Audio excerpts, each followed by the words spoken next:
It's time for the Charlotte FC podcast. All right, well, welcome into the Charlotte FC podcast. We are going to talk about 25 things for 2025. And I have here today with me Eli Finelli from Side Story Sports. Welcome, Eli. Good to be here. And I have Logan Meyer from the Crowncast. Glad to have you aboard. Hello. Thanks for having me. All right, so this is how we start things. I'm going to kind of list an idea or propose a category, and we're going to take a look at what it was like for that category in 2024, kind of like what was the main thing. And some of it's going to be, we all agree on something because it's pretty obvious, but we might have some disagreements. And then we'll look at a prediction or what we see happening in 2025 in that same category. As always, folks, you can join and be a part of the conversation with us on X, on Blue Sky, on Instagram at CLTFC podcast. And we'll have tons and tons of interviews this year with all the amazing people who work for Charlotte FC, work around Charlotte FC, U.S. soccer, and inside of the stadium. And also, we have a lot of stuff happening around the world with soccer. So we'll try to get some personalities and people there that affect what's happening in Charlotte and Charlotte FC. So with further ado, let's go on to the first one. Dean Smith, big influence, coaching change last year, 2024. What was his focus last year as a leader? What do you think? We'll start with you, Eli, and see if we kind of all agree. What did he have to be as a leader coming in? Well, Dean Smith didn't make a bunch of roster change-ups when he first came in 2024. So his main goal was to just build the team into the unit that we'd all hoped it was a couple years ago, and just took that roster and really just started building the team, building the backline in particular together so that it completely rejuvenated the team and became a force to be reckoned with. So it was just about establishing that culture, the culture change from the previous 2 years, into making it something that could be aspired to. Yeah, I would add on to that I feel like he brought in the idea of he is the CEO. He is the face of the team. We didn't have previous managers that felt like they were the face of the whole machine, basically, and they needed to kind of lead in that way like a CEO. So I felt like he wanted to bring in that and bring in this attitude that we were doing this kind of all together type thing. He was as much of a spokesperson as a manager as well. Yeah. Logan? You put me on the spot saying we're all going to agree on this.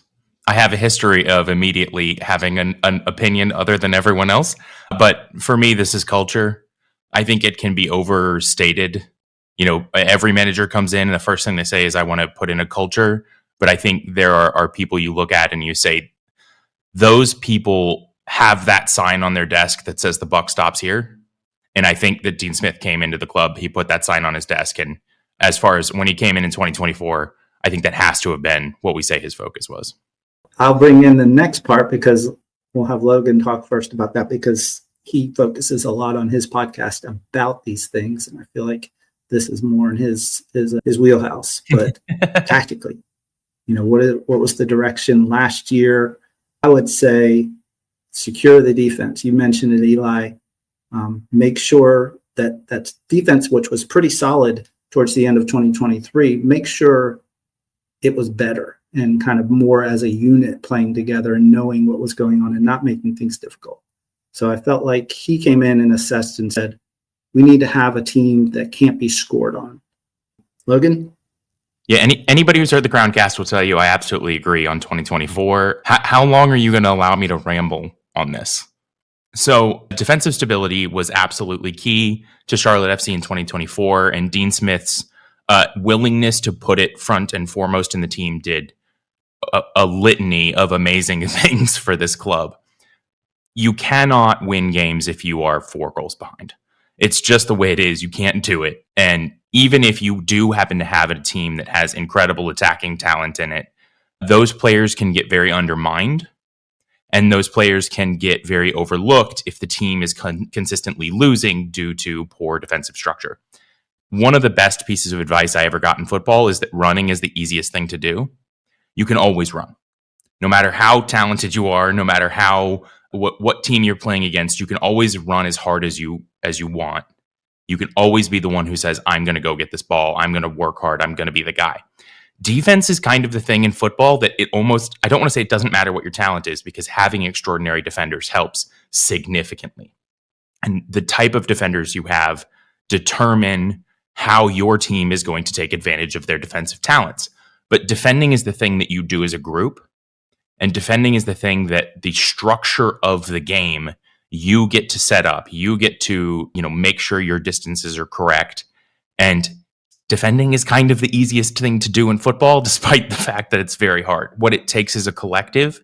And when you have a collective defending well, doing the right thing, supporting their teammates, and then you add individual defenders that are very gifted, which I think we can agree we have a few of on this team, that results in a base of a team that is so difficult to take down. And that difficulty to blow over in the wind, that ability to weather the storm, is not just so important for getting a manager in. It's not just so important for getting the fans behind you and the team behind you. It's important in the days where we eventually talk about how it goes forward to attack. Once it goes forward to attack, players aren't trying to learn both their defensive roles and their offensive roles at the same time. One of them is already a part of their system. One of them is already well known. We're only adding one thing. As a rule, I personally love this approach to building a team. Settle the defense, work from the base of the pyramid upward. I love everything about it. I think Dean Smith focused on it, prioritized it, and I think it's worked beautifully in 2024. What about you, Eli? So like you had said, especially last year, we had a very strong defensive unit. And I think because we didn't have much, if I'm not mistaken, any turnaround from at least the key players in that defense, we're able to take that and now start focusing this year on the attackers, the goal scoring, the midfield, because we already had a great defense. If you're able to improve the goal scoring to at least a mid-range to bottom of the top 10, it'll be an unstoppable team. Having Wilfred Zaha come in, having Pat really take the next steps in the offseason with the U.S. team, it makes me very optimistic for the opportunities this team can take up front. Yeah, and we kind of glossed over what the focus was for Dean as a manager. I'm sure we all agree is just more of and better of the same, especially, like you said, the culture and the attitude is there. So now it's just make it better on the field. And your idea with focus on the offense, I think that's it. They were a very transitional team last year in that Charlotte didn't hold the ball much. And so they wanted to have rapid transitions, but I didn't think they had the players to always make that happen and find the right channels and do the right things. So I think that's kind of the focus this year, because they will have that. They will have players that can carry it into that final third and make something happen. So I think that he has kind of succeeded his 2024 goal. And don't want to put words into Dean Smith's mouth, but I think a lot of us have seen the way younger players have stepped up in this team, the way some of the leaders inside the team are continuing to show what we want both on and off the pitch. So I think that he is going to be not necessarily moving on. I think he'll want to make sure that ball keeps rolling, but he's going to start looking at what I'm going to call timing. And timing I put forward in this because as a leader, there are times that you have to make decisions that are going to be difficult, that are going to potentially stall the vision of your progress, that are going to potentially stall the results you might be getting on the field. But you have to make these decisions in order to eventually progress. Anybody who's ever played sports know you usually take one step back before you take 3 steps forward. When you're in the professional world, one step back at the wrong time costs a lot more than 3 steps forward at the wrong time. So I think Dean Smith is going to have a lot of tough choices he's going to make. He's going to see the next evolution of this team And I think for him, it's going to be really critical of not just how he pulls the trigger on some of the changes he'll want, but when he pulls the trigger on some of the changes he wants and how we see that development move forward.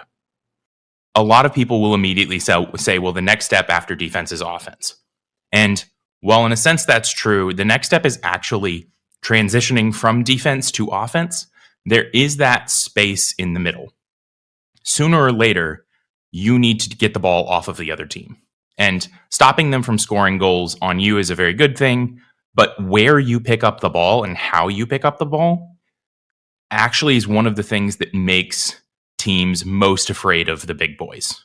The best teams in the world are incredibly good, not just at defending their own goal, but at forcing you to give them the ball at a time that is very inconvenient for you. And that's how they score. Yeah, transitions and pressing are super critical to how a team attacks effectively. One of the biggest reasons that you see the top teams in the world always holding other teams in their box, they've got 11 men behind the ball, scared to press out, isn't necessarily that they think that other team is going to score on them immediately if they try and press out of their box. It's that they're concerned about how good that other team is at taking the ball away from them. So if they try and attack, they feel like they're very likely to lose the ball in a dangerous situation. Transitions are where most goals are scored in football, and this is going to be the next step for Charlotte FC. There will come a day, hopefully quicker than I thought. I kind of thought we'd still be on the defense by now. There will come a day when we are going to have to figure out how to break down low blocks. There will come a day where we're going to have to really figure out how set pieces, work as a key to to open up the lock of other defenses. But right now, what we need to learn is not just how we're getting the ball back, but how we're scaring other teams with that ability. So pressing, where we look to the pitch to actually defend, getting the ball back, and then starting to move ourselves forward. I think that will be where Dean Smith sees his focus this year. Yeah. All right. So next one is I want to talk about the assistant coach that would have the most influence. So what do you think about last year? What assistant coach do you think had the most influence on the team? It was definitely Aaron Hyde. I mean, you can't argue with the results. Goalie of the year. In addition to that, just having the amazing brick wall that was Tolina last year. Hopefully that's still Tolina this year.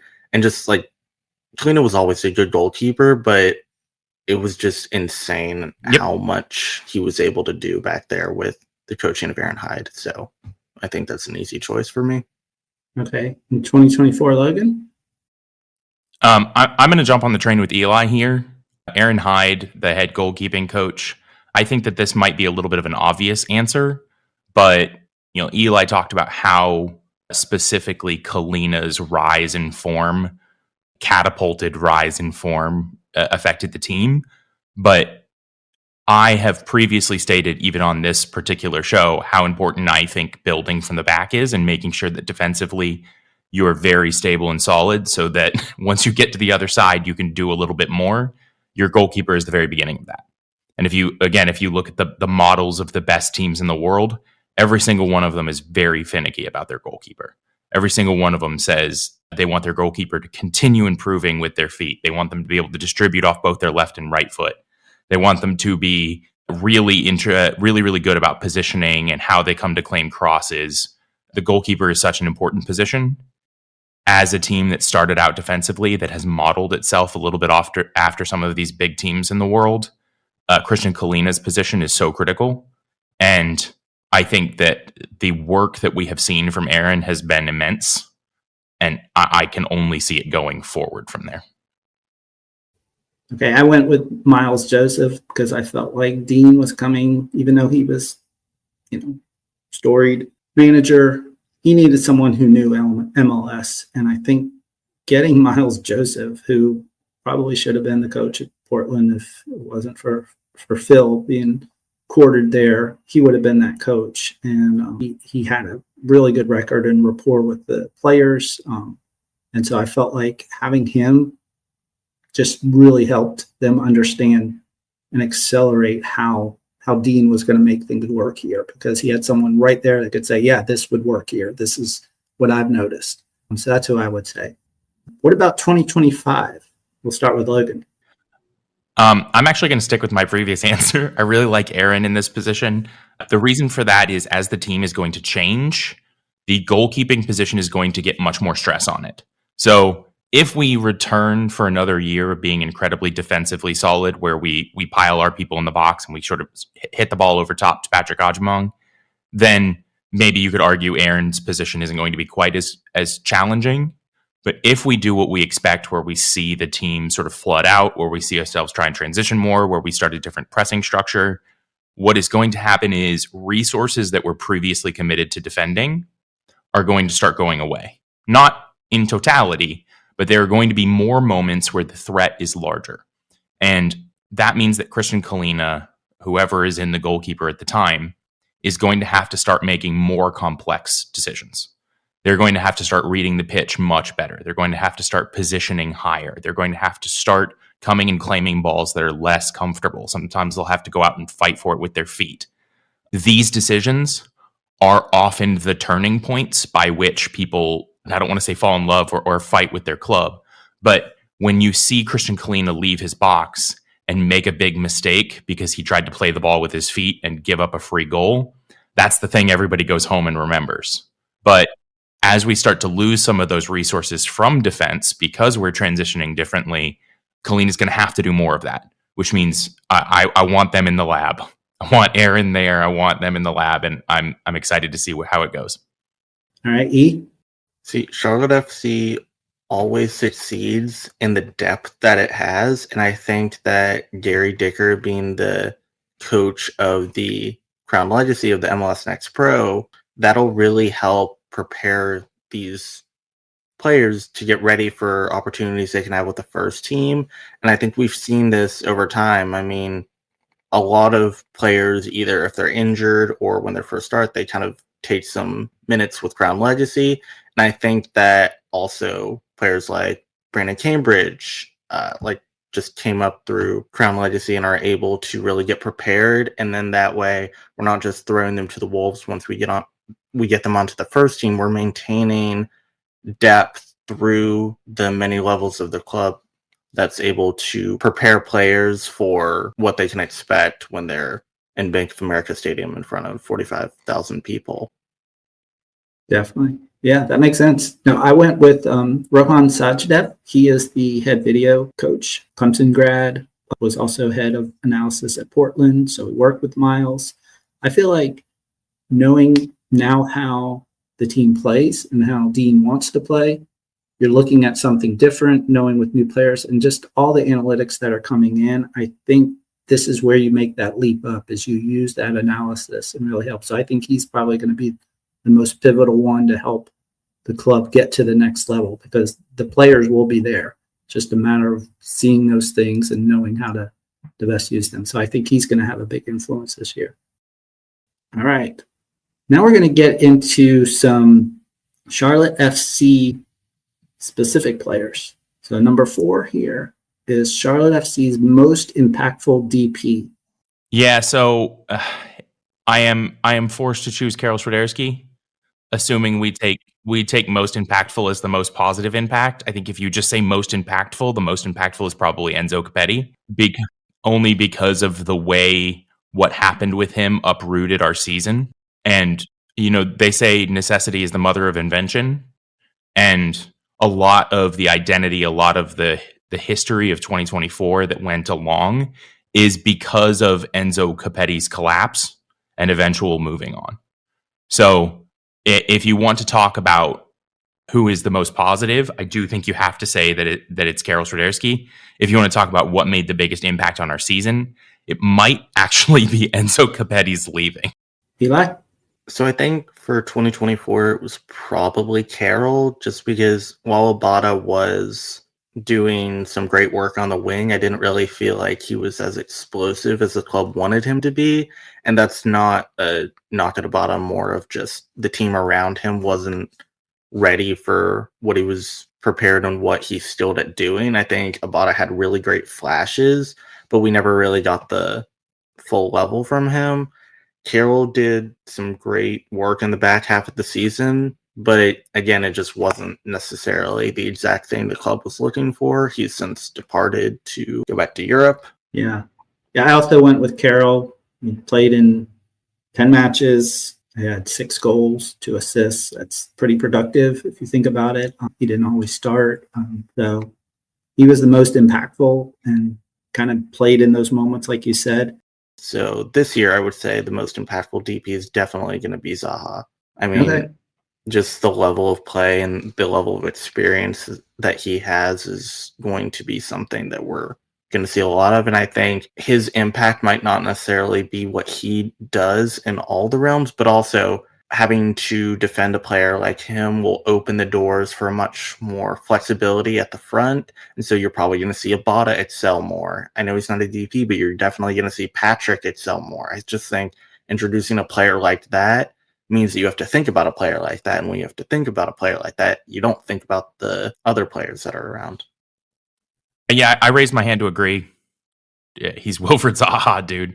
The caliber of player, certainly what he was, speaks for himself. And if he's even a shadow of that, he will come into this league and he will terrify defenses. So I'm at this point, I'm just excited to get to it. For 2025, I think it is going to be Abada. And I think a lot of it is for the reasons that you said, is that he is going to be this forgotten player that's like, oh, we have to cover this. Oh, and we also have to do Abada.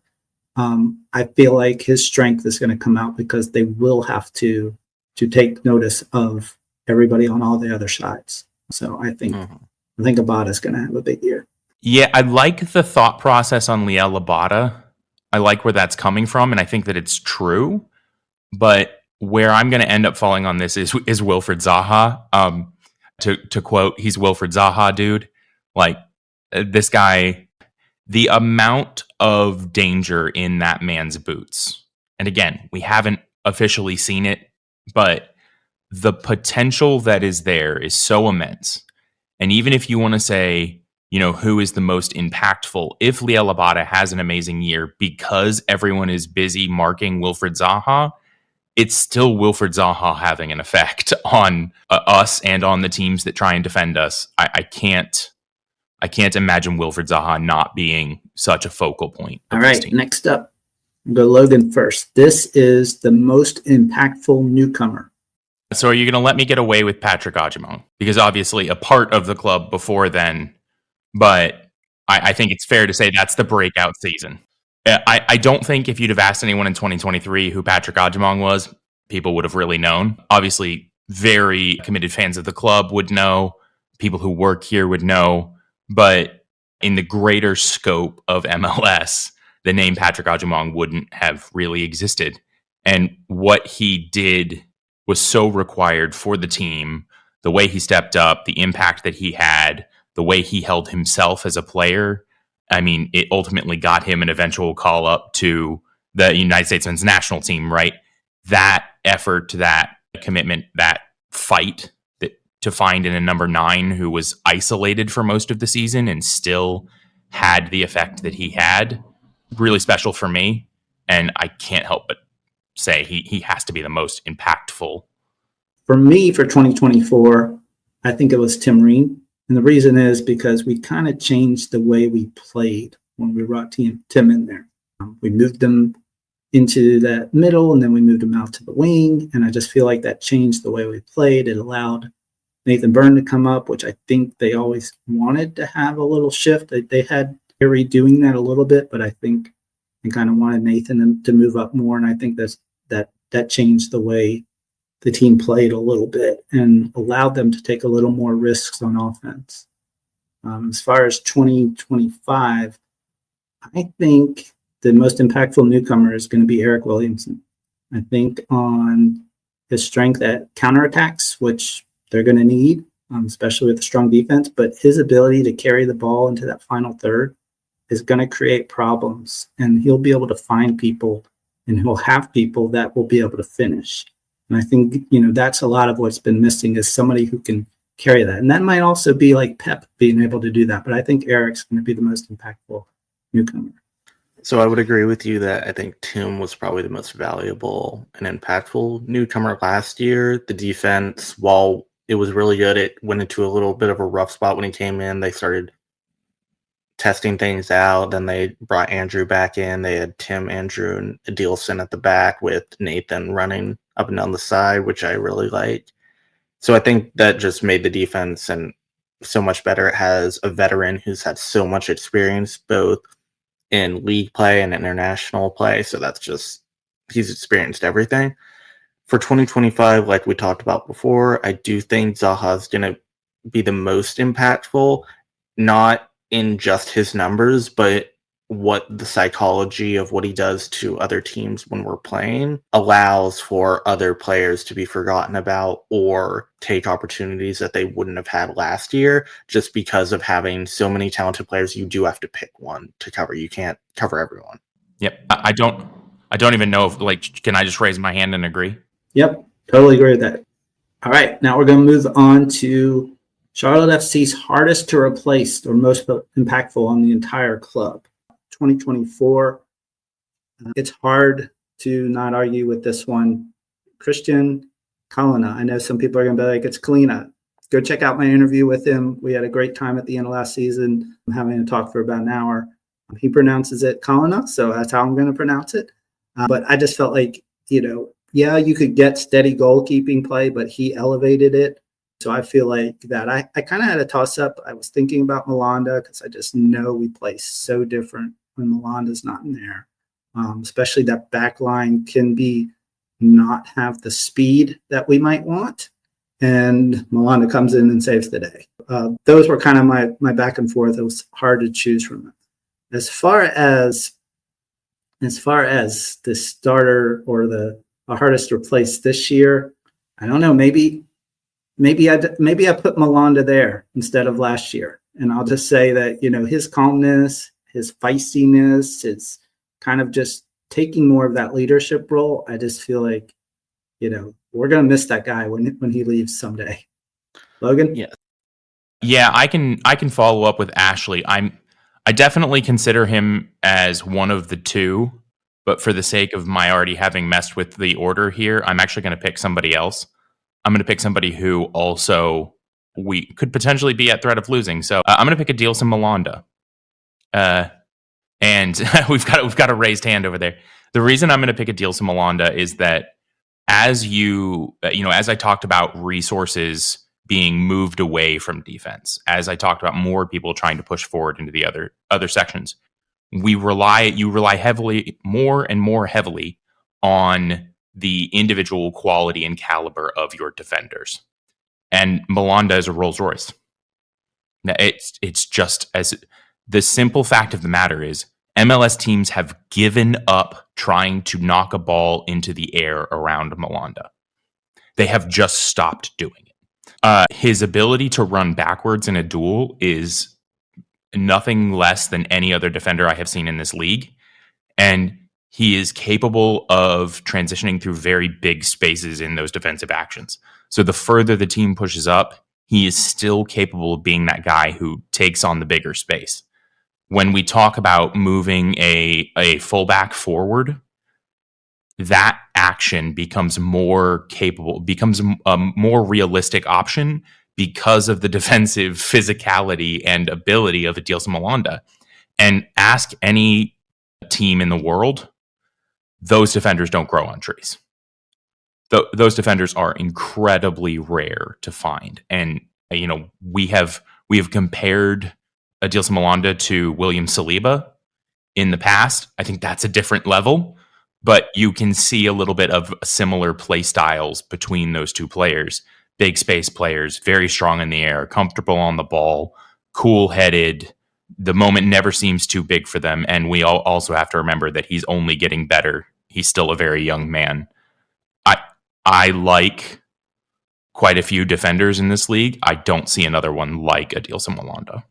So I had Malanda for both just because like you alluded to, there was a stretch last year where Malanda wasn't playing and it completely changed how we played. And I think that while Kalina was an exceptional goalkeeper last year, he would have had to work twice as hard if Malanda wasn't in there. And that's more of a compliment to both of them. They work perfectly together. They understand each other so well. And I think that just having Malanda back kind of as a marshal of our defense and just a complete force unto himself allows us to focus on the attack, because we trust that our defense and Malanda heading that and Kalina in goal is just going to be able to handle it. The Charlotte FC player who you think should have earned more time on the pitch last year, and then who do you think should earn more time this year, but may get kind of squeezed out? All right, your turn, E. I think Pat's definitely the one for 2024. He didn't play as many minutes as some people would have hoped, because when Carroll came back, then there was kind of the back and forth of who to choose. And I think this year, what steps he's taken to go forward in his game means that he's definitely going to be a starter. I can't wait to see how the front line looks with him and Zaha and Abada, and then working with the midfield. I think this is going to be great for this year. And then someone that I think may get squeezed out this year, I hate to say it, but I think Bronico might sometimes find it hard to get into the 11. Even with his surge of late, four goals in 5 matches or whatever, something like that. I don't know. It's just like, I just have this feeling about it. Like, this is not a knock against him. I think he should be playing, but I just think sometimes there may be somehow, like, if we get another midfielder in the transfer window in the summer or something like that, I feel like he might get pushed to the side, unfortunately. Right. I went with a little different approach. You were kind of thinking about starters. I was just thinking the whole roster itself. So like last year, I picked Brandon Cambridge because I felt like he was hurt, but he's a quality player. He hasn't had that opportunity, and I feel like if he had more minutes, I think we would see more from him. He has a lot of skill, and I think he can fit in pretty well. So I felt like that was the person last year, and I was almost like, oh wait, we might get rid of him based on what happens with all the signings. And so he's ending up still here. So I'm hoping that there's going to be some chance for him to get more.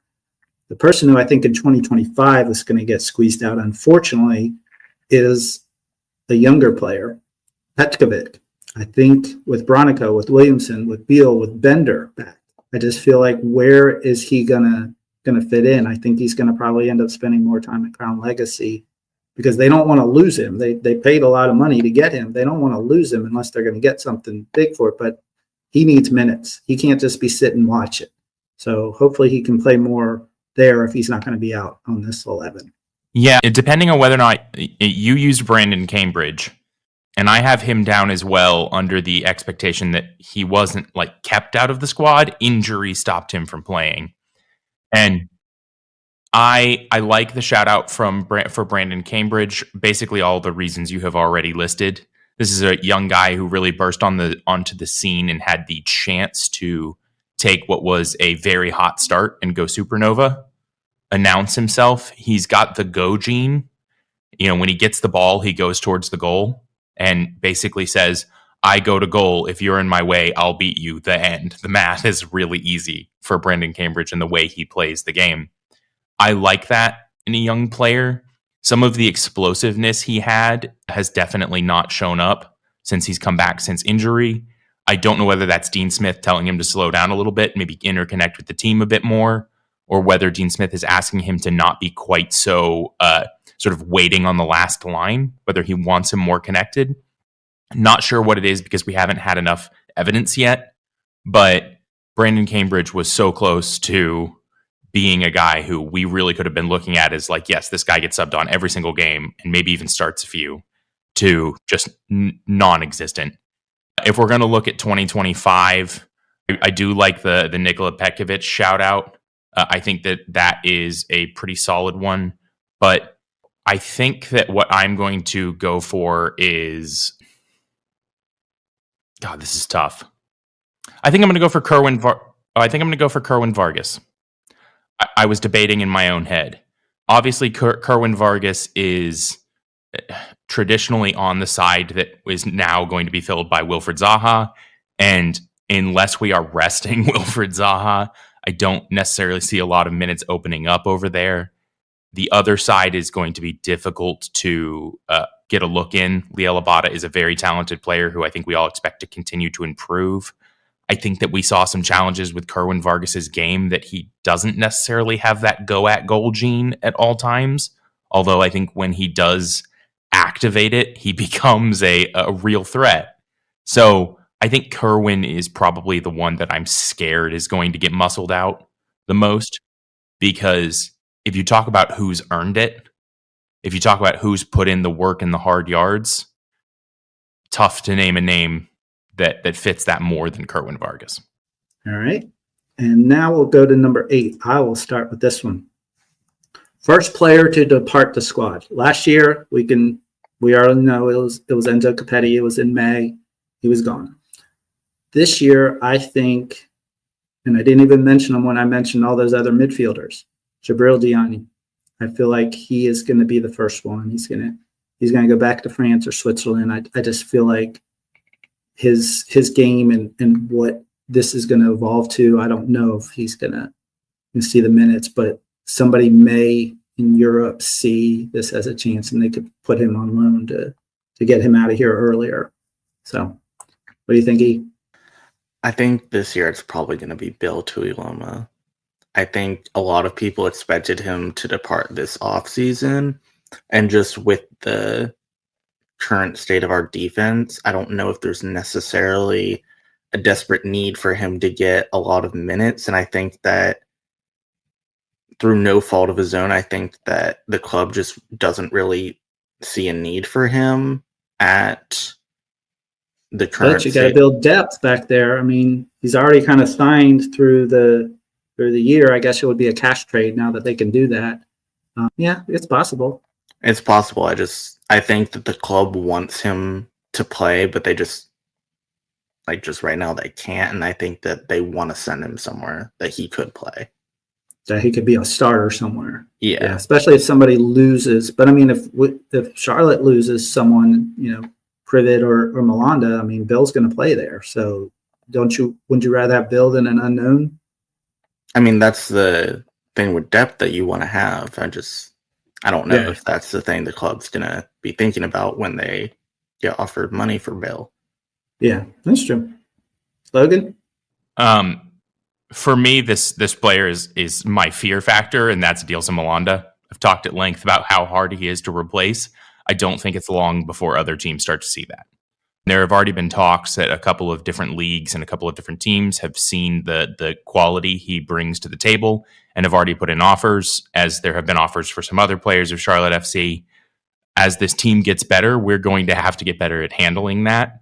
The better our players are, the better we are, the more other clubs are going to look at them and say, ooh, we could use a defender like that.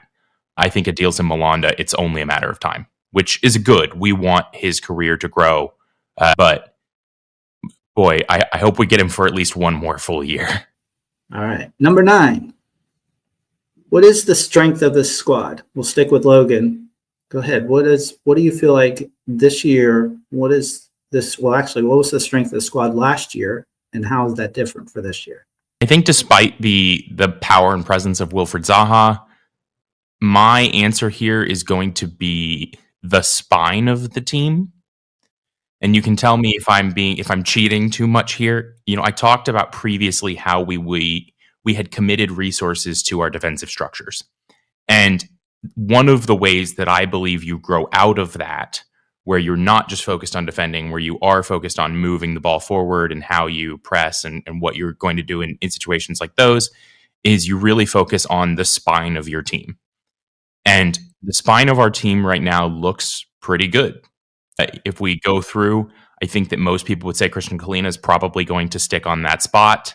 Andrew Privet fought his way back into the team over Tim Ream at center back pairing with Adilson Malanda. The two of them have a center back partnership that is just special. You don't see it that often. A pair of defenders that good together is very rare. In front of them, we still have the talent and ball playing ability of Ashley Westwood. And it's kind of been those next couple slots that I've had a lot of questions about. I have a lot less questions about Patrick Agyemang. And I want to be clear, I don't necessarily know that Patrick Agyemang is going to have an 18-goal season. I just mean that when it comes to the strength of Patrick Agyemang as that guy in the middle, if he needs to be somebody that can get the ball and hold up, I'm kind of fine with that. If he needs to be somebody that can annoy defenders, I'm kind of fine with that. If he's going to get us a few goals for sure. And then we move into that slot right behind. And what we have traditionally called the sort of 8-10s, I like the look of Eric Williamson. I think I like what that player can bring to this team in either a more defensive role or a more attacking one. And the balance that I see of his creativity versus his ability to pick up the ball and run with it, move the ball forward by just dribbling, I think it opens up a lot of options for this team. And suddenly, instead of us just being the most dominant in the space of our defense and then giving the ball to Ashley Westwood and letting him ping it somewhere, I suddenly feel like we are going to start having the ability to be dominant in the center of the pitch, almost all the way up to the very top. And I think that we could probably commit some resources to aid that as well. So, bit of a long answer there, but. Yeah, I would agree with that. Eli, strength of the squad last year? Pretty obvious. It's the defense. It's the defense. Like, there's no way around it. It was one of the best defenses in the league last year. And I think that this year we're going to continue that. And I think this might sound odd to say, but I think the strength of the squad this year is just going to be that it's just like it's really well rounded. There's not really, I think our midfield is going to be pretty good. I think our attack is going to be good. I think that our defense is going to be exceptional. I think our goalkeeper is exceptional. I don't really see a particular strength other than the defense that is at the level that it will be this year. But I do think just we're going to be a very, very, very well-rounded team. Well, that's actually a good point, because one of the things to the team that Charlotte was ousted in the MLS playoffs was Orlando City. And Ashley Westwood said that that was probably the most well-rounded team they had played this year. I feel like that's kind of like in the head, like, wait a second, we need to be as well-rounded because those teams are difficult to beat. I went with a different part for 2025. I feel like the strength is actually going to be this transition offense. I feel like they understand now what Dean wants, how quickly they want to take a turnover and move it up there quickly. And I think there's some pieces there that have that now. And that's going to allow some of these easier goals that they weren't able to get last year, because they'll have the strikers that will be able to do it. And they have some midfielders that can carry that and move it quickly. So that's where I think the strength is going to be, is that transition offense. All right, we'll go back to Logan with the Achilles heel of the squad. What's the thing that's going to bring them down? Last year was what? I do think that there is a statement to be made about the lack of attacking creativity in the team of 2024. Because we put so much of our resources into the defensive basket, it basically meant our attack was throw it up to the guy up front and hope they do something magical.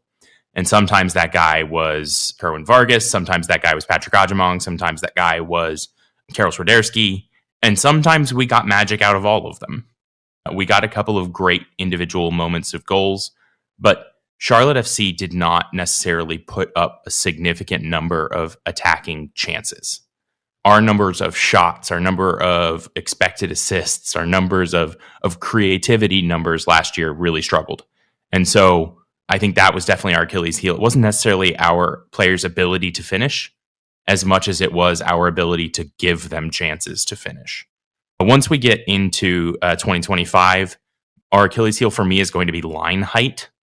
Whenever we move into a transition-based structure, whenever we see the team try to attack more, especially against any team that starts to try to pen us in or starts to try to hold back and lets us come forward with the ball, the distance between your lines starts to get really, really critical really, really fast. If the front four players all decide to go press the ball and the rest of them don't, playing through Charlotte FC will start to become a very, very easy thing to do. And I warn all Charlotte FC fans, beware of what I'm about to say. It's probably going to bite us a couple times. And as fans, we're probably going to have to be able to say, hey, those are growing pains. That sucked, but it's not bad in the long term. If we commit more resources forward and then we get played through, that means all of those resources that were previously set up for defense are now gone. It puts so much more weight on the defenders that are still there. It puts so much more weight on our keeper. And ultimately, it will mean that teams get a lot more better opportunities to score goals on us.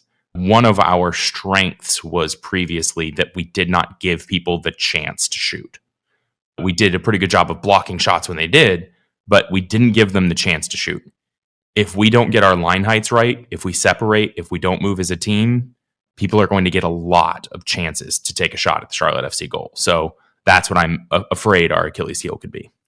All right, I also felt like the ability to maintain possession hurt them in a lot of spots. Not that they were a tired team, but just when you don't have the ball, you don't have opportunities.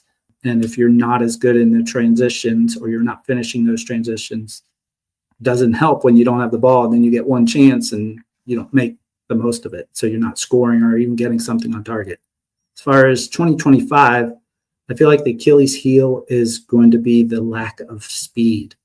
This team does have some fast players, but I just think as an overall team itself, they lack the speed that they might need. Maybe it's the speed in their passing ability or the speed of just running things down. I wish there was some more on this team. Eli. So I think last year the Achilles heel was just the ability to score in a long, winded up methodical way that ends in a goal as opposed to just getting the ball in transition, sending Pat from midfield all the way to the goal, beating one person and scoring. I think that last year we just had difficulty like right around the box getting a goal out of it as opposed to kind of overwhelming them and then scoring. This year, I just think I would agree with you that the speed of the team, well, like, again, Abada's fast sometimes. Pat can be fast sometimes. Zaha, I'm sure, can be fast sometimes. The defense sometimes. I just think that overall we don't have any players that are just going to beat and like other players consistently in foot races constantly to the point where other teams will have to worry about that. Yep. Now we're going to move on to some MLS things. So the first one is just a quick thing. You don't have to have a lot of explanation. Which competition with MLS teams will be the best this season? So my choice last season, I thought the MLS Cup playoffs were good. Not necessarily the final, but the Cup was the whole playoffs. I thought that was pretty exciting. And then this year, I think the Club World Cup is going to be a pretty exciting thing. Logan, what about you? Well, if I'm allowed to say just the MLS competition in general, I'm going to pick that one. If you just the only reason is because I have, that warm place in my heart for how it went for Charlotte. Obviously, we wish it could have gone better at the very, very end, but there was a lot of development. There was a lot of interesting battles. There was a lot of big names. There was a lot of love and fun and joy in that season. And if you're just going to register a season based on how much joy you get out of any individual competition, your odds are pretty good that it's just going to be the base competition because it's the one with the most games. So you're going to get the most joy. You're going to get the most memories. I think that for 2024, I'd have to call it the MLS season. For 2025, I'm actually going to go with Leagues Cup. The reason I'm going to go with Leagues Cup is I think the sort of standard cup competitions are much more important to football teams than your average person thinks about. All of these squads need refreshing. All of these squads need rotation. All of these squads need new interesting problems to solve and look at. And when all of these teams in the MLS only play each other, eventually it stales out. It's just sort of the way it is. Cup competitions have always been a fantastic way of making sure that the challenge is fresh and new, and also allowing you to try things, allowing you to add new challenges onto your players, allowing you to shift rotations, allowing you to get breaks for players who might need the break. Cups are also a fantastic thing that you can look forward to. The truth is, you talked about a team that may be a little bit more down and out in the regular season. Suddenly you go into a cup and it's 4 good games, 5 good games. That's all you need to have a memory that's really special and propel not just your players, but your fans in for the next go at the season itself. I think cups are actually really important, even though I do think, across the world, there may be a question of how many of them teams are starting to play. I think cups, as a rule, another chance to get a trophy, another chance for silverware, really, really special. And, Nick, I'll let you talk about all of the changes to the rules this time, but now it's becoming a bit of an America versus Mexico. Eli, what about you? I think that the MLS regular season last year was actually very fun, at least in the Eastern Conference, with the teams that Charlotte was playing around, the New York teams, Orlando. They really, every week it was looking at the table. Okay, we got a 2-point edge. Oh no, New York won. They're a little ahead, or Charlotte gets ahead. And it was really fun because there were just a lot of good teams around Charlotte, and that made it interesting to watch week to week. Mm-hmm. This year, I think it's going to be the US Open Cup. I think Dean was very, very clear that he did not like the Leagues Cup last year. He didn't like how they just broke for the season. And I think the US Open Cup is the type of tournament that he really likes and something that will be very invested in and something that he sees as a real opportunity to go get a trophy. All right. Well, I'll have you start the next one. Which international country will have the most influence, whether it's players, whether it's style or something like that? I think most people would agree last year, probably for the last couple of years, has been Argentina. Anybody have different than that? Pretty. Okay. So then what is 2025? Is it going to be the same or is it going to be new? Eli? I feel like Argentina would also just be a good safe bet until proven otherwise. I mean, we have a very good Argentine player. Actually, a few of them, now that I think about it, that are significant. Obviously, you have Messi. Costa just moved to Dallas, and so I'm sure he'll be making a good impact there. And I think with having, not MLS, obviously, but having an Argentine manager as the leader of the U.S. men's national team is also something that's just going to be reflective over the entire country. Ecosystem. Yeah, of U.S. soccer. All right, Logan? You know what? I have to agree with you. It's a really good argument. My inherent connection is Mexico because of how much the two leagues have crossed over each other over the years. I feel like the impact that they have on us is so continuous that maybe we've forgotten about it. But the impact of Lionel Messi cannot be overstated. So maybe in sort of just this 1 year, we have the Messi effect, and Argentina probably deserves it for 2024. When I go into 2025, I'm going to pick one a little bit different, and I'm going to say England. The reason I'm going to say England isn't because I think we're going to get a bunch of English players. Obviously, we have Wilfried Zaha, so I think Charlotte FC fans will have a connection to the English league. But England has often kind of been the big brother of the MLS in style. England has often been one of the more physical, more athletic, higher pressure leagues. And the MLS has traditionally been a league that is very athletic. Now, when you go to the Italian league, you find a little bit more time on the ball, a little bit more chance to be that sort of creative player that they don't give you here in the MLS. When you go to some of the Spanish leagues, you see sort of how they set up to take advantage of the pitch and the rules in order to win opportunities for their team to get advantages. When you go to Germany, you see super tactical structures all placed in. Both the MLS and the English Premier League, as well as some of the lower divisions in England, they both have a habit of going, well, I'll just run through you. As a player, I will just be stronger and faster and better than you are. And both leagues are now advancing their technical qualities alongside their physical qualities. You can't just be one of them anymore. You need to be multiples. So as we see English coaches come into the league and as we see more and more teams in the MLS adopt styles that have been effective in England, I think this is a little bit of a more of a fun discussion point than maybe a dead on. But I think the effect we see of England is going to be larger and larger as time passes. If you need to find a team that is heavily influenced by English football, look no further than Charlotte FC. So mine, I think it's going to be Brazil.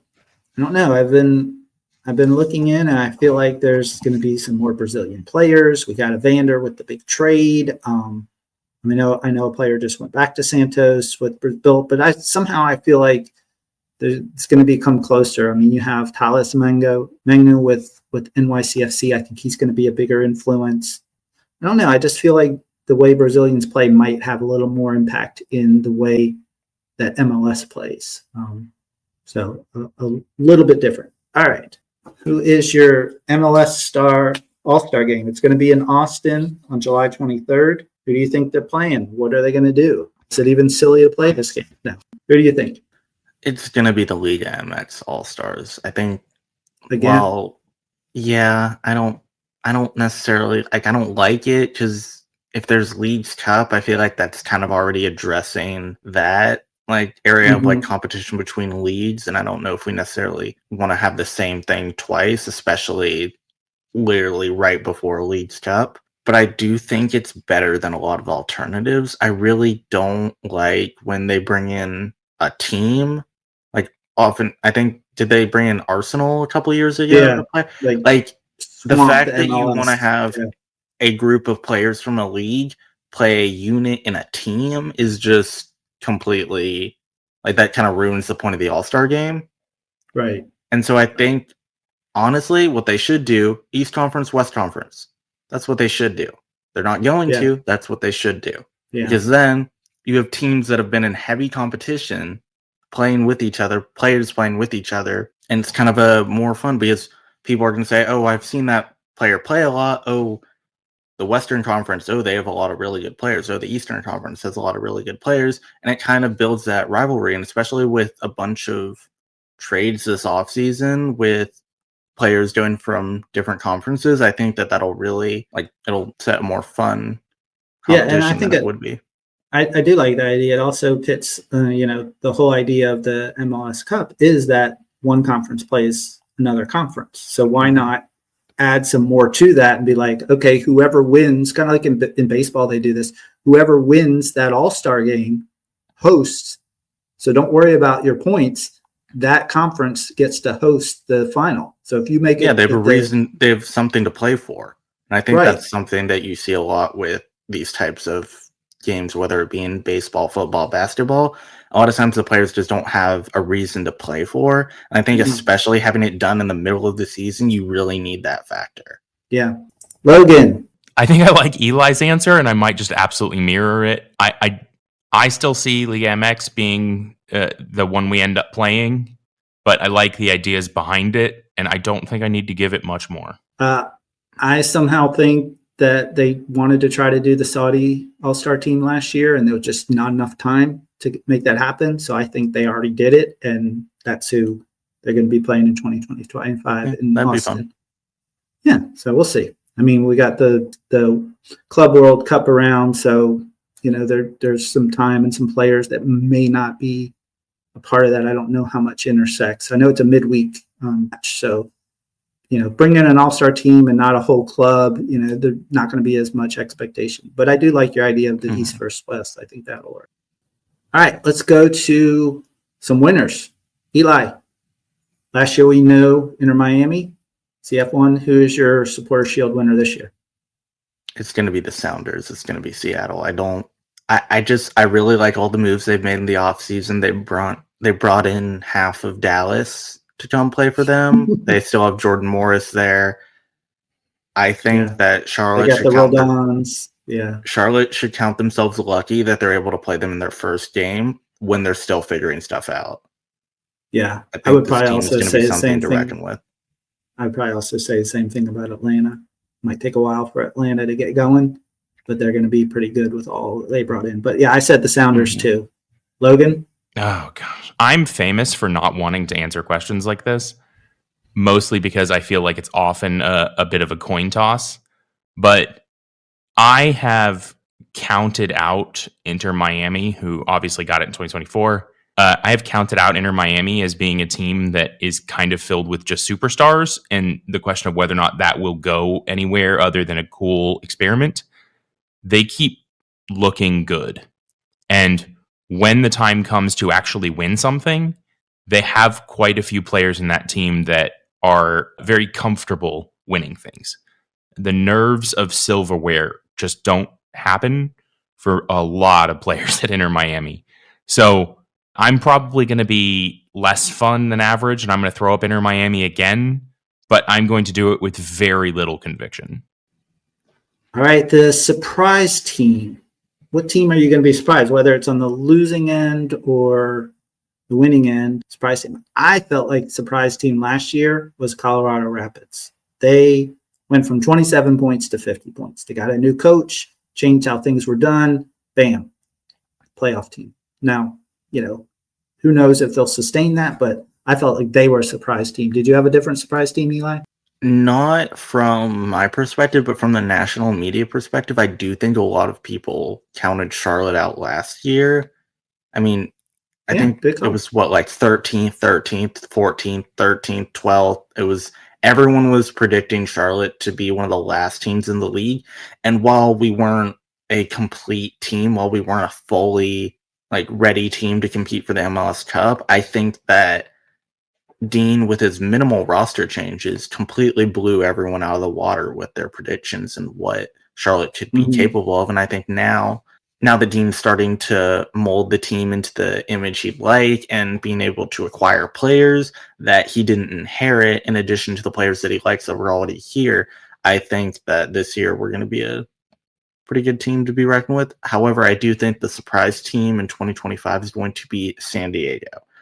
And this might kind of be a little bit of a cheat since they haven't played a game yet.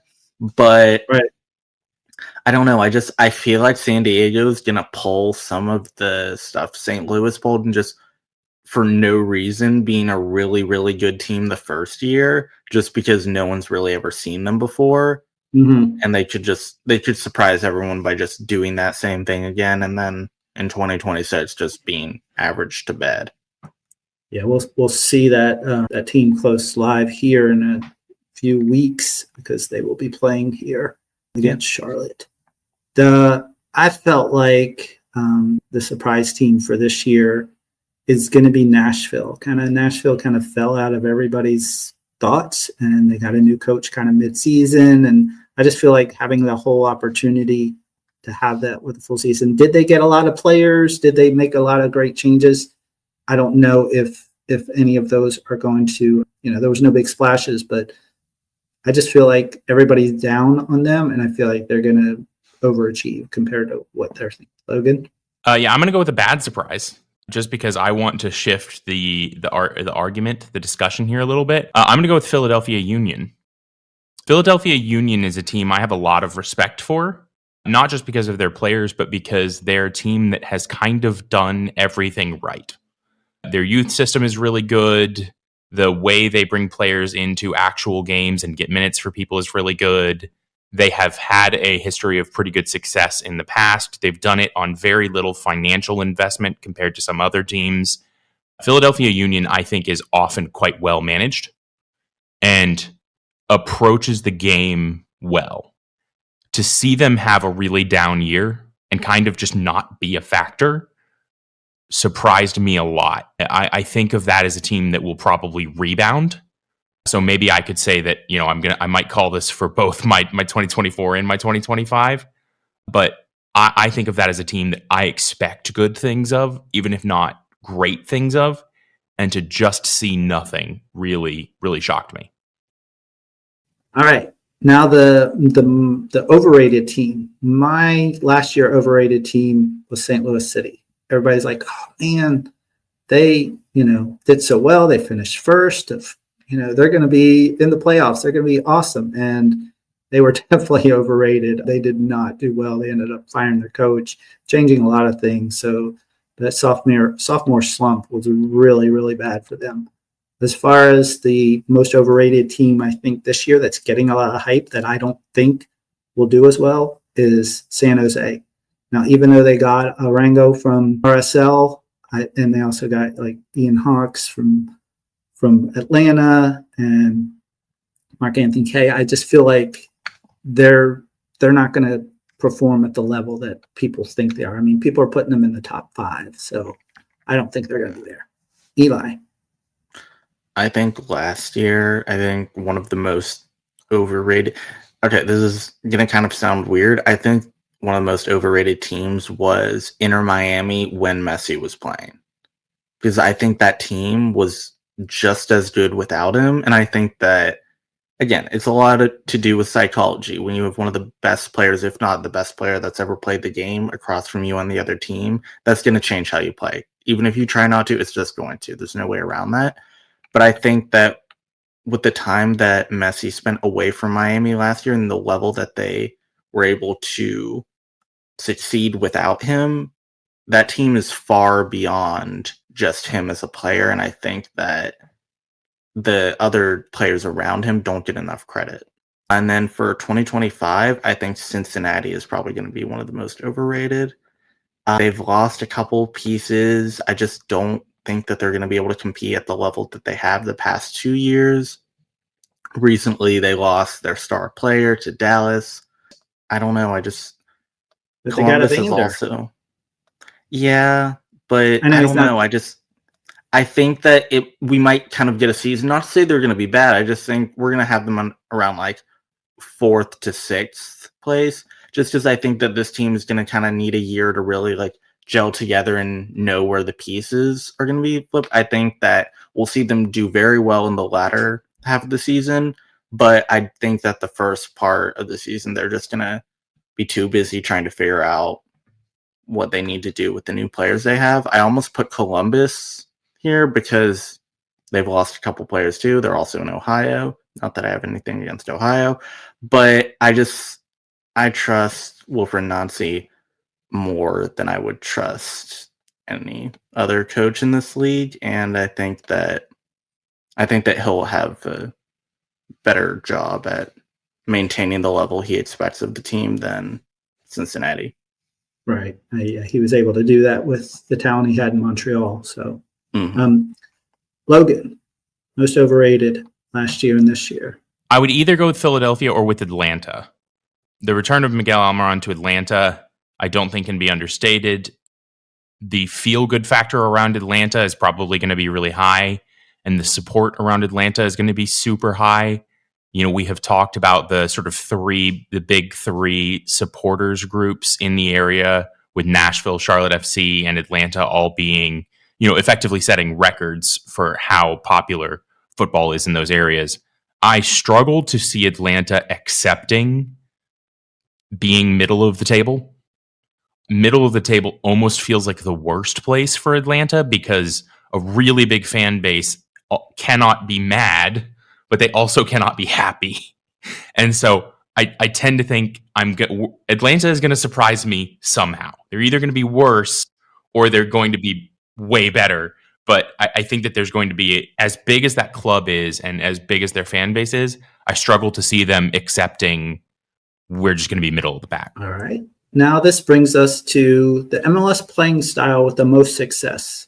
And this is, totally up in the air because I think everybody decides what success is. Yep. But I felt like those teams that were high pressing, quick passing teams, a lot of quick moving passing, not necessarily a lot of ball possession necessarily, but those teams were the ones that seemed to win out. I feel like LA Galaxy is one of those. They're not a slow deliverance thing. They're quick moving, a lot of passes, a lot of high percentage passes. And I also feel like a high pressing team like the Red Bulls, they both made it to the finals. Orlando had a kind of a different kind of take, but they also do some pressuring and kind of sit in a way that they can trap and get you to force you to do things you don't want to do. So that's where I felt like last year. This year, I feel like it's going to be a year of the wings. And that's why I alluded to earlier with the speed. But I feel like a lot of teams are going to try to widen things up to break these defenses down because defenses are kind of getting jumbled in, and that accordion that a lot of us talk about is kind of really close. And I feel like they're going to try to spread that out so they can open some things. And I think you do that with speed, because you can't overcome speed. It's really difficult to do that if you have the skills and people in the right spot. All right, Eli? So like you said, last year, a lot of the teams succeeding were those high press, fast teams.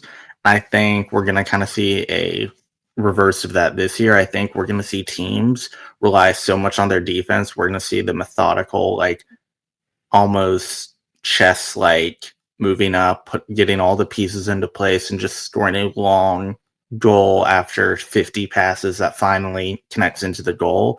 And I think that teams with much stronger defenses and midfields, as opposed to necessarily outstanding attackers, are going to thrive this year. All right. Logan? Because you have pointed out both of those two answers, I'm going to point out one that I think is fun. And that is, in 2024, the team that I think was most overrated was New York Red Bulls.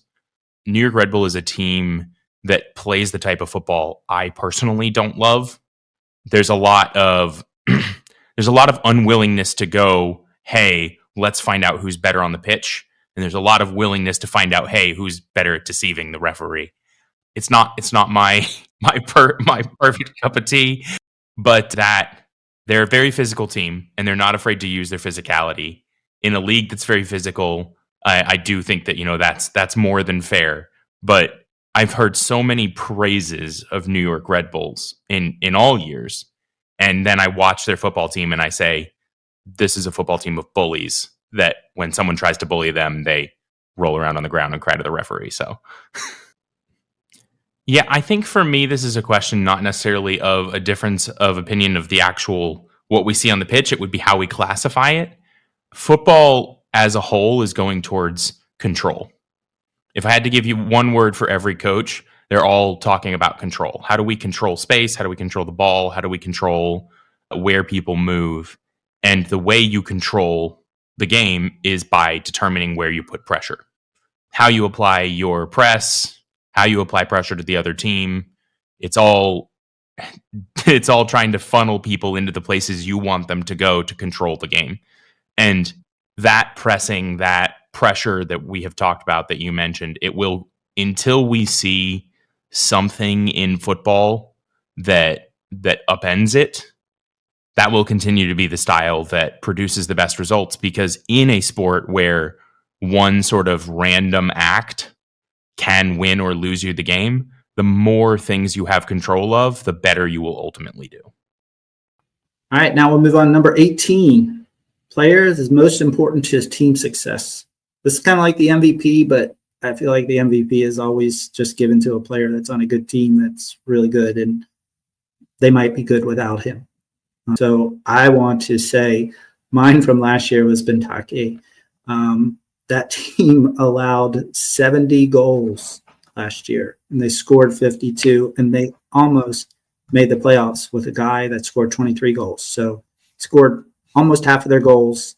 They almost made the playoffs. Like, how bad would they have been if he wasn't there? So that's what I would say for last year.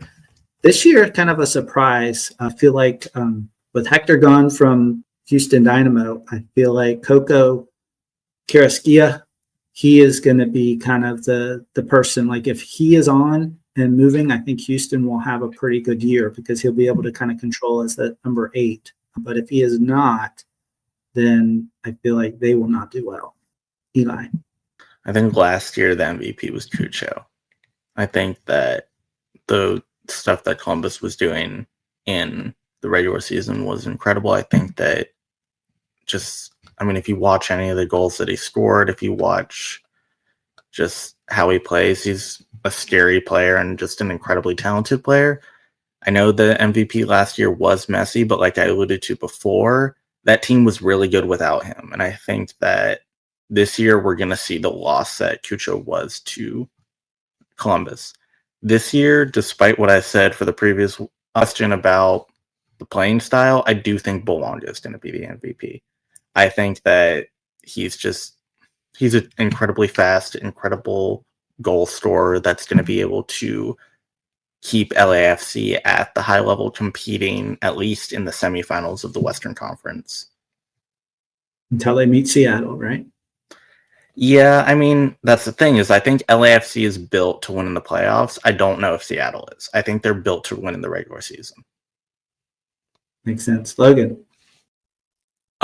So I set this up as a Charlotte FC thing in my own head, but I can tell you that I would have picked Ashley Westwood for that position at Charlotte FC.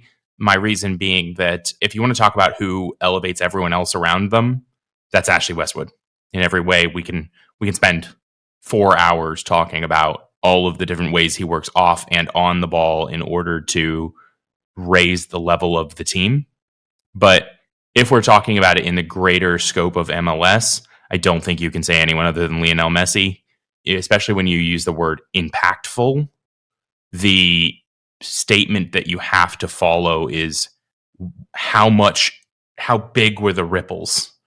And Lionel Messi was the guy, and still kind of is, that has eyes from all around the world on the MLS. He is so powerful when it comes to media. He's so powerful when it comes on the pitch. You know, his presence and the presence of the other people that he has brought into that team took them from a floundering team to, effectively one of the best. So I think if you're going to pick one player who has the most impact, between the financial impact, between the media impact, between the world impact, I think you have to say Lionel Messi. All right. This is kind of a weird one in a way, but I was wondering if you thought that there was a set play that might make a difference this year. That, I feel like last year we saw a lot of amazing free kicks. I think most of us will agree. Like that was like, those things outside the box. Like there was a lot of game-winning or influential goals scored from those free kicks, and that's a play. So what about for this year, Eli? It's going to be the year of the corner. It's going to be the year of the corner. The amount of balls sent in from the corner that we're going to see headed into the goal or just kicked, drop right in front of the attacker and kicked right into the goal. Maybe even a couple Olympicos this year. We're going to see a bunch of fun. Like I think that's going to be the set piece that teams are going to be working on. Teams are going to be trying to emphasize. Just we saw a lot of corners last year. They just weren't very effective for a lot of teams. And I think coaches are going to look at that and say, okay, we see that we're getting a lot of corners. Let's practice that more. Let's get plans for those more because we're getting a lot of them. Yeah, there are a lot of opportunities. Logan. Yeah, I'm actually going to pick corners on this one. Yeah, the reason I'm going to pick corners is there's a lot of the MLS has a tendency to follow the English League, and this is one of the ways I think that they're going to follow the English League, is that there is evidence in England of teams realizing that corners are the only time you control the ball truly and fully. It always comes from the same place, unlike a free kick, which means that you can always set up accordingly. You can individually target a single player very effectively in a corner, assuming you have the talent on the ball to hit a space repeatedly, which means that as you get more and more of them throughout the season, if you can change a 2% conversion rate to a 7% conversion rate, you're suddenly talking about 5, 6, 7 goals a season. And 6 goals a season will take you a long way. I think that we are going to see an era of the set play, specifically the corner, across every team in the world start to develop into everyone has a special system they run. Everyone is doing their best to take advantage of it because we already see it working in leagues outside of the world, and they are benefiting from outside of the world, outside of MLS, and they're benefiting from it. All right. I wanted to say something about corners. I looked this up. Only 2% of all corners led to an actual goal. So it's a very low percentage. So I think there's like only room to go up. And so I agree with the corners, and I think they're going to play differently. I think there's going to be some different types of things done with corner kicks because it is an opportunity. Now, with that being said, the two teams that tend to have the most number year after year of corners by their style of play is Philadelphia and Seattle. So maybe we'll see more goals from them in that way. there were a lot of rule changes in MLS last year for competition. This year, not so much. A lot of the rule changes has been more on the rostering and things like that. So last year, there were three main things that kind of happened as far as rule changes. The announcing with the why am I forgetting it? Referees. Yeah, with the referees announcing the VAR and doing the hand signals and doing that and kind of making the announcement to the whole stadium. I also felt like the time substitution was one last year, getting a player out in a certain amount of time, or if they were on the ground, they had to be moved to the side, and then the sub had to wait type thing if they were being subbed. And then also last year, there was also the clock on the field for stoppage time was shown to everybody, whereas before it was always just a mystery after 45 and 90. I think that one probably was the most impactful, because if a team knows, and I don't know, I should look at the results and see if that actually ended up in more goals, but I just feel like when the team knows and the players can look up and see, oh, we got 2 minutes before possibly, I mean, it's still kind of back and forth as far as like, is that the actual end of the time? But you have a better gauge rather than, oh man, he could call it any minute. He or she could call it any minute. What do you think last year's biggest influential rule change was? I personally think the fact that if a player stayed down too long, they had to come off the pitch was a good rule change. And I think that it probably had the largest impact. There is so much of this game that is about manipulating the situation to your advantage, right? Remember, we talked about how much coaches need to consider control. And a player being down was a way to, in my opinion, somewhat unfairly adjust the situation to your advantage in many, many ways. If a player goes down and stays down, that player needs to be tended to. If it is a real injury, they need to be seen. They need to be treated accordingly. If it is a concussion, it needs to be fully and properly looked at. There is no room for me for discussion in concussions. If there is a consideration of a concussion, that player needs to undergo proper evaluation.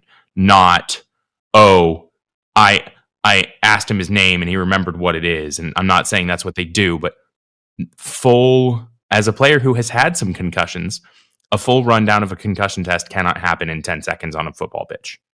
It needs to be done properly. So saying if you were going to go down and stay down, you're going to come off and we're going to look at you was a change I liked, and I think it was very impactful. I think last year was the referee announcements. I think that just from a fan perspective, even if you don't agree with the call, it's a mystery that was just, okay, this was not a penalty, this was a penalty, this was a red card, this wasn't a red card. And I think that just even a referee having to justify in 10 words is much more information than anyone had before, and I think was really great to the fan experience. And I think this year a rule change is actually the most impactful rule change is going to be something that happened last year, which is, you mentioned the stoppage time clock. I think players were so used to not being able to see it, they just didn't really look at it. I think that having a year where it keeps running, they start to realize, oh, we can actually look at the clock. Because I think a lot of these players, they're 25, 30, 35. They've spent their entire career understanding stoppage time means you just got to keep an internal clock or anything like that. And I think that it took a while to really ingrain it into them. No, just take a glance over there. You can see what you're doing. You can see, 3 minutes out of the 5 are gone. Let's hurry it up a bit. And I think that this year we'll really see that being shown. It might also have done the opposite effect. Some players would be like, we got plenty of time, and they didn't rush because they could see the clock. I don't know. All right. So what about the new changes to rostering in 2025? Is there anything that stands out that you feel like is a big thing for MLS? I mean, there's a bunch of changes in how we're able to pay players and essentially having double the amount of designated player spots. I mean, the salary cap is at what, 6 million right now, 5 million? It needs to go up. There's no way around this in order to make a league that clearly MLS wants a league that can compete with the top leagues in the world. That will not happen if we're only able to pay our players $5 million. aside from designated players. And there's a way you can get around some of it.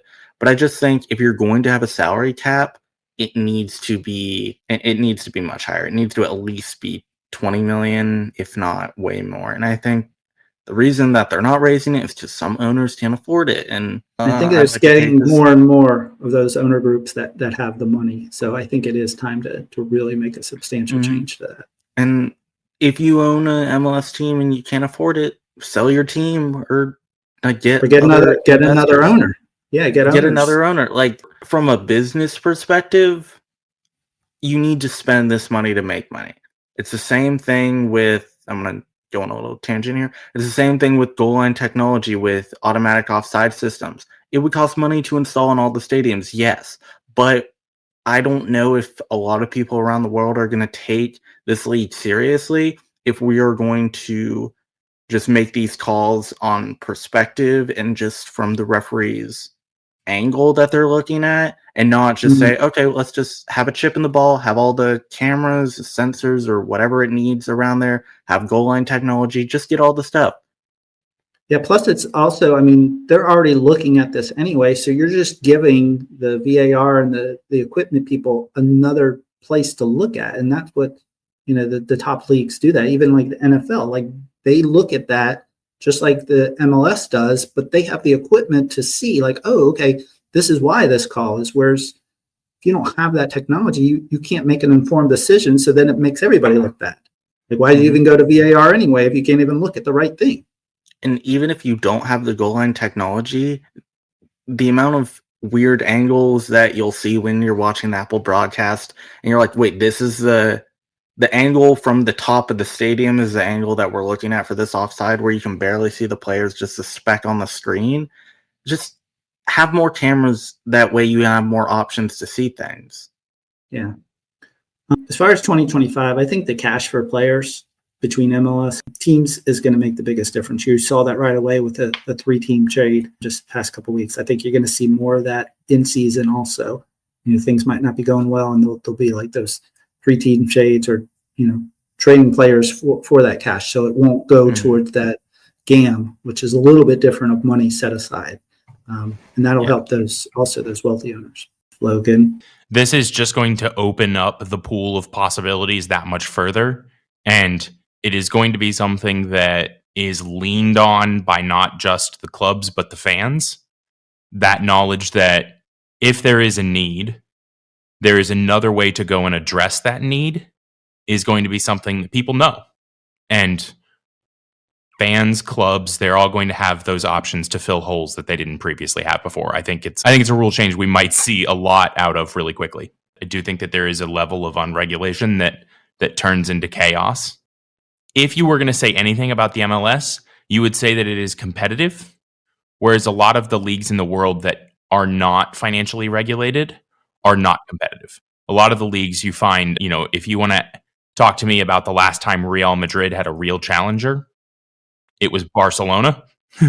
And if you want to talk to me about who the third team was in that league, you will always be walking the line of, are we making the product better or are we flooding it? And I think, certainly where we're at no immediate risk of, a super team just coming in and buying the league, although we have already seen the first steps of that with Inter Miami. So it's always around the corner, and how you walk that line is, well, it's up to people smarter than me, maybe. Number 21, celebration. Is there a celebration trend in MLS? I'll go first. I feel like last year was the year of the finger heart. A lot of times after goals, they would just go up and like hold it to the crowd, and like that was their way to show love and appreciation, and also kind of celebrate. They would jump up and down, but kind of gather together. But I feel like that kind of bonding with the fan was the thing last year. I don't know how many of those I saw. It just felt like everybody did it, or they did the baby. But I feel like this year is going to be year of the fan jumping. There's so many places where the fans are so close. Why not interact with the fans? Why not go up in the stands and like hug them and jump up there? So that's my thoughts. What about you, Eli? I think what we saw a lot of last year was, okay, so a player scores a goal and then they're running, everyone's running, and they kind of like hold everyone back. They're like, no, this is my time. Mm-hmm. And like then they do whatever they're doing. They kind of hold it like a solo celebration. It might interact with the crowd, it might not, but it's more than just like then after sometimes you'll get like a hug between players and stuff like that. But I think that there was a lot of just solo celebrations last year. And this year, I know it's not going to happen, but what I would like to see is there's always a cameraman on the sideline right there. I'd like to see players, or this is maybe more of a note for the camera people, I want you to be able to go onto the field and get right in front of the player when they're doing their celebration. You're speaking right to Tom Hewitt. He's a director for MLS broadcasts, and that's the first thing he's always asking. He's like, we need desperately to have somebody on the field that can go there and be right there. There's no action. They need to be able to go on the field. So that's his number one ask. Mm-hmm. And Tom, a goal line camera too.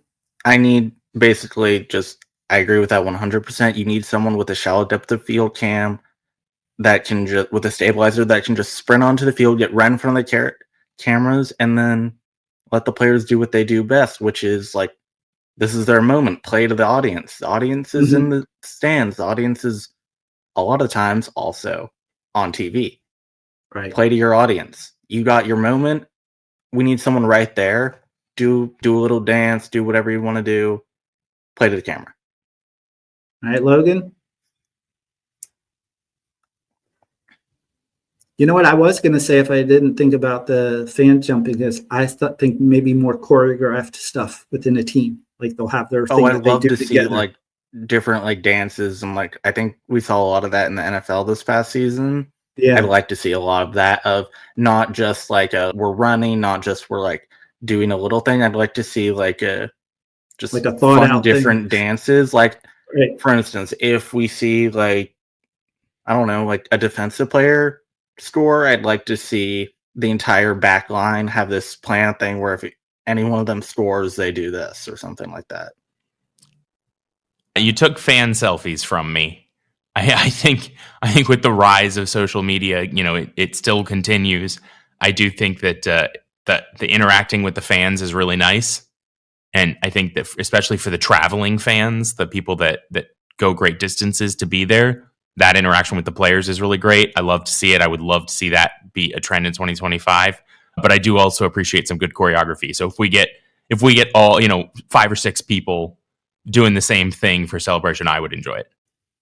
On to some more TV stuff. So Apple TV, MLS Season Pass, graphic style.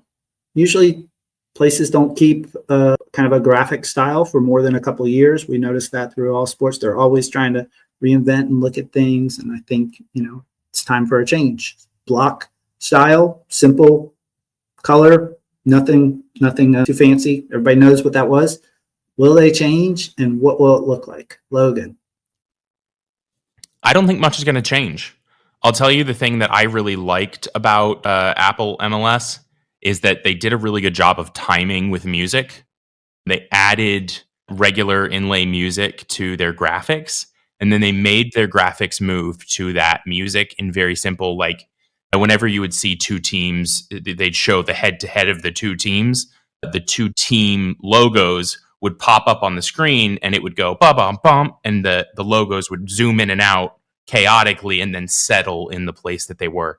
I really like stuff like that. It makes simple transitions feel much more professional, and Apple is really good at stuff like that. So since they have a working system that people like and it's not overly flashy, the best graphics feel professional, but you don't notice them. And I think they've pretty much hit that. So if we see any significant changes this year, I'd be surprised, but it wouldn't be the first time I've been surprised. Interesting. Eli. I hope so. I really do. I mean, I get Apple's like, they like the simplistic vision, but it's just not fun. When there's a goal, you know what happens? The little number at the top changes from 0 to 1, and that's boring.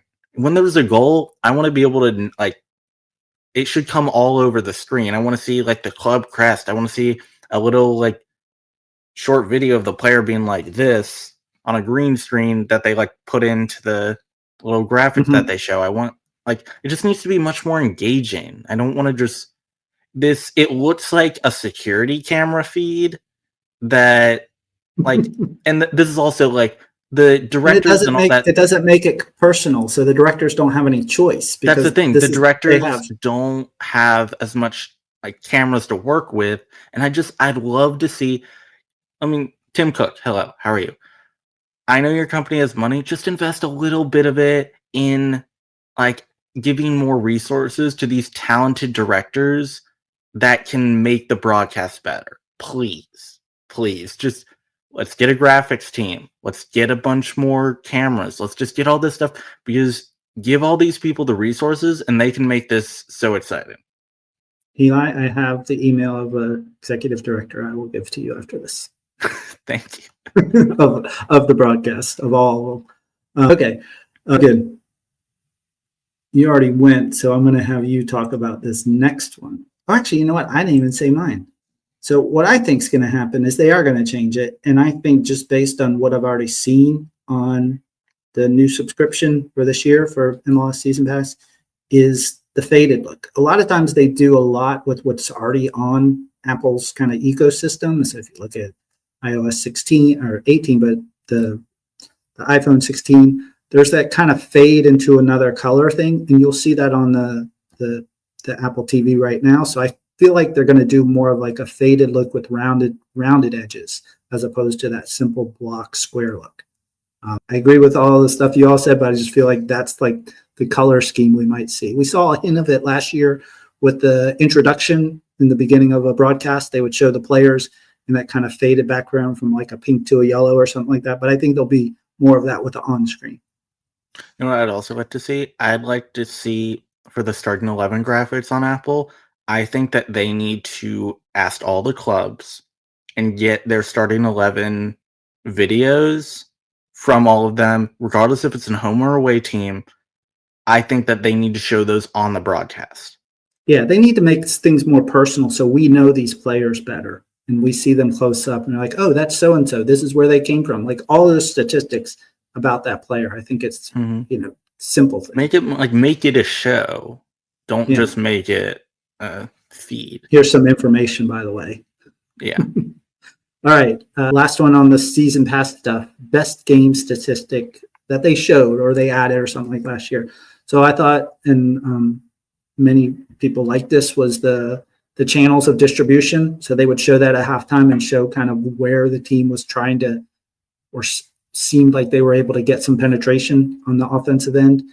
So they would show kind of in 3 channels where they would be going. I thought that was pretty cool to be able to see that. As far as this year, what I would like to see is maybe a graphic on like progressive carries or passes, something that shows the penetration of that offense with that type of play in the final third and who's really making those opportunities. Like you can put that stat up there and it might not be all big chances, but you're seeing who's getting closer to those big chances. So I just feel like that information might help you see how a team might play in the second half. Yeah. Logan? I make up statistical data models all the time, Nick. Let's go ahead. I'm going to use post shot XG plus minus as mine. And this is something that is still, it's out there. You can definitely find it.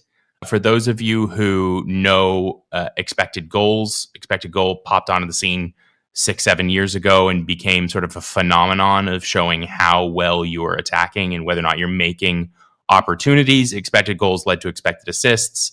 Post shot XG is a statistic that determines the valuation of a shot, not just from where it is taken, but how well the shot is taken from that moment. So if you it effectively measures the quality of the shot. So if you take a shot from outside the box, that's a very low XG chance.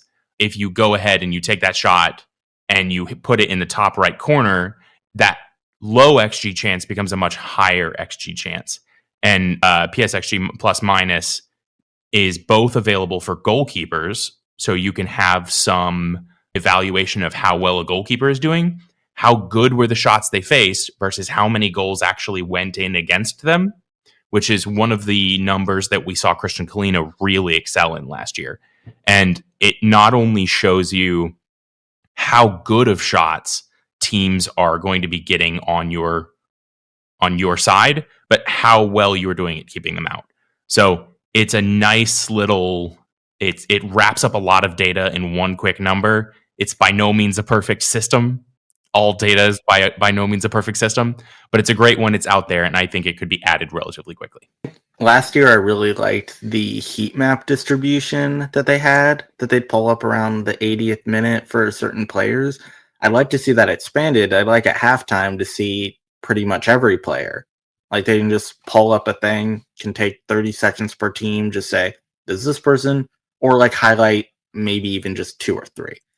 This year, I think the stat that I'd like to see is personalized stats for like players' record while they're on the pitch. So like the amount of minutes they've played, and if they're a defensive player, how many goals have been conceded during their time of play, what's their average. Like, okay, example, Andrew Privet, when he's on the field, let's say, in 800 minutes, 6 goals have been scored. Okay, so now we kind of know what the average is, so we're not just looking at it for like team goals scored against and games. We're looking at players' minutes and goals or assists or goals conceded, or just more personalized stats for players as opposed to just a team would be nice. All right, on to number 24. What was the fan experience last year that you felt like was a new thing that I think most of us agree that the biggest thing they brought in was the night coming out and lighting the cauldron thing, and then it lit up behind the whole stadium kind of showed it, and then that was like a moment. And then the fire on the everybody goals as well. So I feel like that's something they did last year that kind of got some excitement. I'm sure they'll continue that again.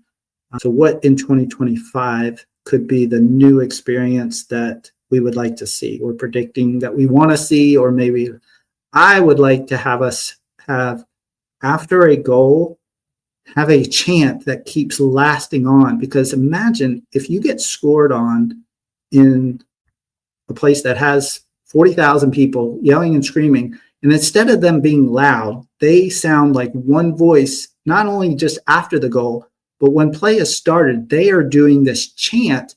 And it could be like just a drowning kind of like for a couple minutes chant, after the goal. It's like a couple minutes, and like they're just singing the song, and you're like, oh my gosh, they're coming in on us, that kind of thing. And they're like, it keeps the momentum.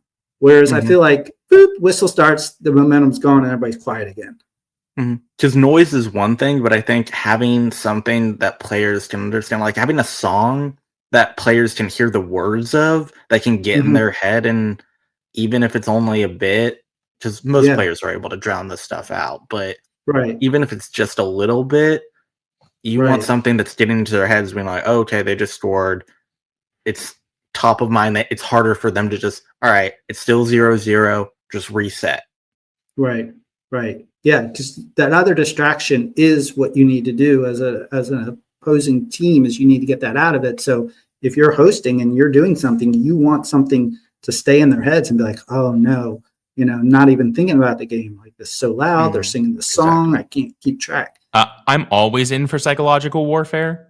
One of the great stories that came out of the Premier League was around a defender who I referenced previously, named William Saliba, French defender who I compared Achilles Malanda's game to. William Saliba had a chant that went around for his name, where people used the tequila song, dun dun dun dun dun dun. And when they would get to the point where you would finally say tequila, everybody in the stadium would just go Saliba. And what would end up happening is this chant was effectively impossible to stop, because all it would take was like 5% of the crowd to get through the dun dun dun dun dun dun dun dun dun dun. And if that 5% of the crowd got through that, everyone would do the Saliba, and then it would just start all over again. So there were noted teams that spent hours practicing how to play, having that song blaring at them in their training grounds. So yeah, always down for psychological warfare. Do you have something that you think might happen or you want to happen? This seems to be a trend with my things, but they would never do this because soccer, they're just not there yet. The starting 11, I'd like to see, and I know they walk out, they can do it before, figure out something. I don't know how exactly they would do it, but I'd really love to see them in the stands walking out through the crowd and like running onto the pitch or something like that as they're announced and kind of get their own, because people cheer, but they're focused in. They're about to play in 30 seconds. I want them to kind of do the starting 11. Maybe they can even do it right before they're going to go in from the pre-match training of just coming out through the crowd, or like everyone just getting their due, getting like clapping, have it be more engaging with the players out there and being able to kind of like wave to the crowd, accept their flowers, as opposed to while they're taking the picture and they just have to hold still and get ready for the game. Right. What about you, Logan? Oh man. So I get to have a little creative freedom with this one, right? I would love for them to build some giant fake wrought iron doors in the supporter section. And maybe do a little bit of a paint job. We have leaned so far into the castle. We've leaned so far into the fortress. I think it would be really, really cool, a simple but fun experience for the supporters section if they had a couple of people dressed as knights, right, as guards. And when the doors opened, that primary entrance at the side of the stadium for the supporters is a giant wrought iron door that the guards open into the fortress for the. Is it realistic? No. Would I love to see it? Absolutely. Now we're going to go to the last one. Number 25, Charlotte regular season. What is their finish going to be? And just overall in the MLS Cup. You don't have to name an MLS Cup winner or anything like that, but just if you want to say how Charlotte will finish in the regular season and then what kind of success will they have in the MLS Cup if they make it. We'll start with Logan. So I'm inclined to think fifth is probably where we're going to end up again. I say all of this with error bars, right? The question is, for me, not necessarily where we land, but how big are the error bars? The error bars for me go all the way up to third and kind of all the way down to that seventh place. And I wouldn't be shocked by anything in there, although fifth feels about right. I think we overperformed expectations somewhat stunningly last season. And they say you grow in leaps and bounds, but it's always 2 steps forward, 1 step back, 2 steps forward, 1 step back. I think we took like 4 steps forward. It would be shocking to me if we didn't take any step back this season. I think success in this season is only a minor step back in the MLS league and a very good showing in the playoffs. I think something to be really proud of is a flat even. If we hit back at fifth, and then we have a very good showing in the playoffs where we start to attack teams, I think that's outstanding. If we do any better than that, I think that climbing like that multiple years in a row is to be lauded. It's really, really special. So I certainly wouldn't want to see us past sixth, but I think if we hit sixth or fifth again, we can be really, really proud of that with the potential for better. All right, Eli? They're going to finish third in the Eastern Conference, and they're going to at least make it into the Eastern Conference semifinal. So one more round than we went last year. Right. Charlotte was fifth last year, made it to the kind of the knockout. Round robin, not the knockout. Yep. Well, no, they didn't make out to the knockout. Oh, sorry. They didn't make it. But they made it to basically the series. They made it past the play-in. Which was a good series. I think they're going to get fourth. I think Charlotte will do a little bit better.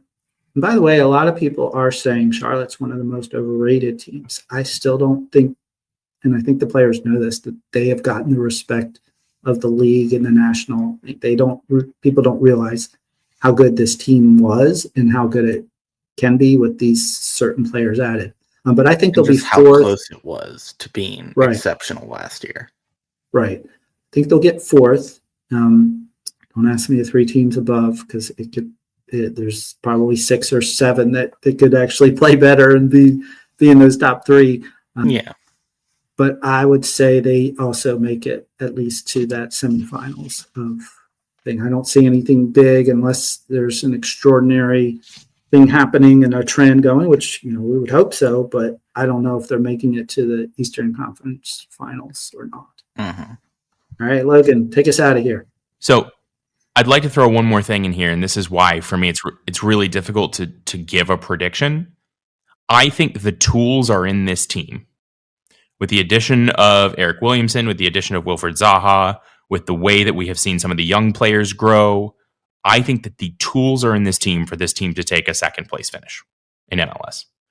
That is the absolute top end of the bell curve, right? If everything goes right, I don't think we're probably pushing for winning the MLS, but I think we are capable of second or third, and maybe even getting it. But that's the pipe dream. If everything doesn't click, if it takes a year for all of these tools that could get the job done to figure out how they fit into the system, then we start looking at that 7th place.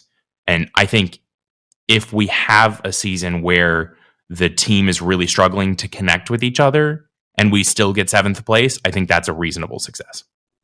Anyone who has not heard of the Crowncast, we started up with the team. The Crowncast has now been going, we're now going into our 4th year. We started out as a tactics and analytics podcast that really tries to break down not just what happened in the match, but why it happened. Well, we spend a lot of time looking at the player after the player. So not just where the ball is moving, but where the next player should be moving after that. Stuff like that is kind of where we find our joy. We're a tight-knit little community. We do have a Patreon. You can find us at Patreon.com/TheCrowncast, where you can find crowns and cards after each match. We do an immediate post-react where we give away crowns and cards that sort of show how we feel players did in that particular game. And it's a lot of fun. But if you enjoy that tactical breakdown of the game, you can come check us out over there. All right. Well, thanks, everybody. That was our 25 for 2025 focus on Charlotte FC and the MLS this season. And we'll see you. And you can call us back at the end of the year and tell us we were wrong about all of our stuff, or we'll call you and let you know that we were right about those things. Thanks, everybody. Thanks, Eli, for being here. Thank you, Logan. Thank you. And have a good one, everybody. Again, thanks for listening to another episode of the Charlotte FC podcast, where we bring you the fascinating people who work for and around Charlotte FC and the world of football. The Charlotte FC podcast is edited and produced by me, Nick Finelli, and Eli Finelli. Please help us out and share this episode with others. 5 stars, and follow CLTFC podcast on Instagram, X, and YouTube. Until next time, enjoy the day.